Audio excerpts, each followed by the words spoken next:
There's a specific type of person who walks into a problem that's been confusing everyone for weeks and quietly figures it out in an afternoon, not because they studied harder, not because they have more credentials than anyone else in the room, but because something in the way they process the world cuts through noise in a way that is genuinely difficult to explain and almost impossible to teach. If you were born between 1976 and 1985, there's a real possibility that person is you. And if it is, the reason probably has very little to do with natural talent. It has everything to do with what your childhood asked of you before you were old enough to understand what was happening. Here's what nobody tells you about a certain kind of Xennial, the ones who grew up in homes where stability wasn't guaranteed, where the emotional weather of the house shifted without warning, where you learned to read the room before you ever learned to read a chapter book. Those experiences left more than marks. They left architecture, a specific kind of cognitive structure that was built under pressure, runs silently in the background, and is still shaping how you think every single day. Today, we're going to look at what childhood chaos actually does to an intelligent brain, because the research is more specific than most people realize, and once you understand the mechanism, a lot of things about yourself that never quite made sense might finally begin to. When psychologists talk about how intelligence develops, the conversation almost always starts in the same place: stable homes, enriching environments, patient adults who reward curiosity and create the conditions for a child to grow at a natural pace. And those conditions genuinely matter. Children who grow up with consistency and emotional safety tend to develop strong academic foundations that serve them for the rest of their lives.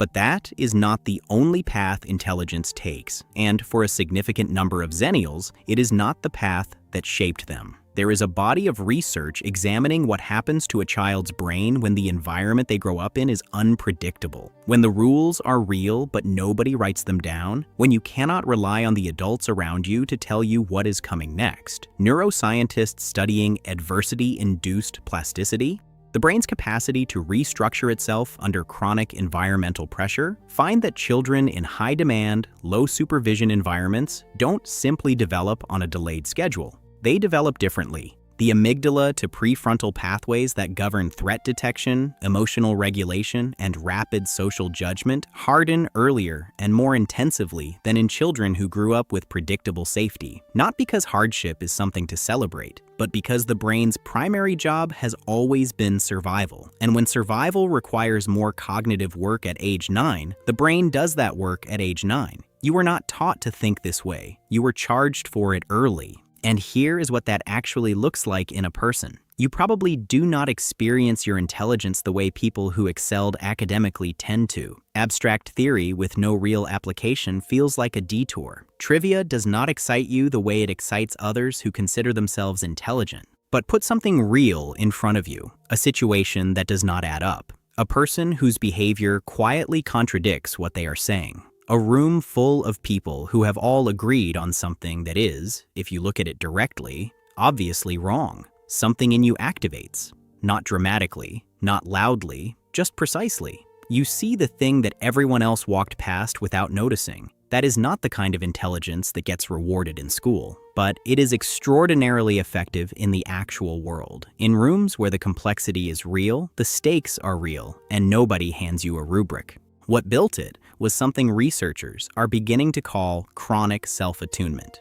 You didn't just read rooms, you read people through sound, the specific weight of footsteps coming down a hallway, the difference between keys dropped casually on a counter and keys placed down carefully. You built a high-definition internal radar from auditory information alone, because in your childhood, those signals told you everything you needed to know before a single word was spoken. Your brain encoded that sensitivity so deeply that it still operates that way by default today, whether the situation calls for it or not.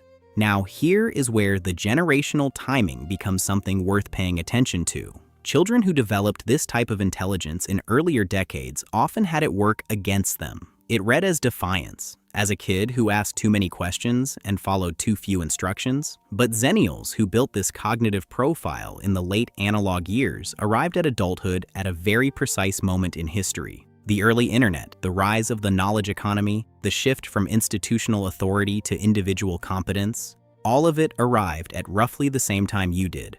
Those environments rewarded people who could hold ambiguous information, identify what actually mattered, and adapt when conditions shifted without warning. The world reorganized itself around precisely what a difficult childhood had already built inside you. You did not find your era. Your era arrived and recognized you. But here's the part that almost never gets acknowledged. And this matters. The same system that made you sharp does not come with a natural off switch. That internal radar, the one you built reading footsteps and door sounds and the particular silence before a difficult evening, is now firing in open-plan offices, in group chats, in the low-grade noise of modern life. It does not distinguish between a situation that genuinely requires your full attention and one that simply does not. And because you are a Xennial, there is a second layer to this. You possess a unique bilingual cognitive load. You manage digital permanence while your brain remains wired for the fading memory of the 1980s. This mental weight creates specific occupational burnout others lack. You are simultaneously translating for analog parents who do not understand the digital world and for younger generations who have never known anything else. That translation is constant, invisible, and nobody is compensating you for it. Researchers who study nervous system adaptation describe this as a detection system that never received the signal that the environment had changed. The original conditions are long gone, but the system built to handle them is still running, still scanning, still holding the room even when no one asked you to. And because you function so well on the outside, nobody sees what it costs. You show up, you deliver, you handle things. What does not show is the overhead. The exhaustion that never stops you from functioning, so nobody thinks to call it exhaustion. Here is what you actually need to understand about all of this. What your childhood produced in you is not a consolation prize for a hard start. It is a specific cognitive instrument that sees things more comfortable kinds of intelligence routinely miss. It holds complexity without collapsing. It finds footing in environments no formal preparation ever anticipated.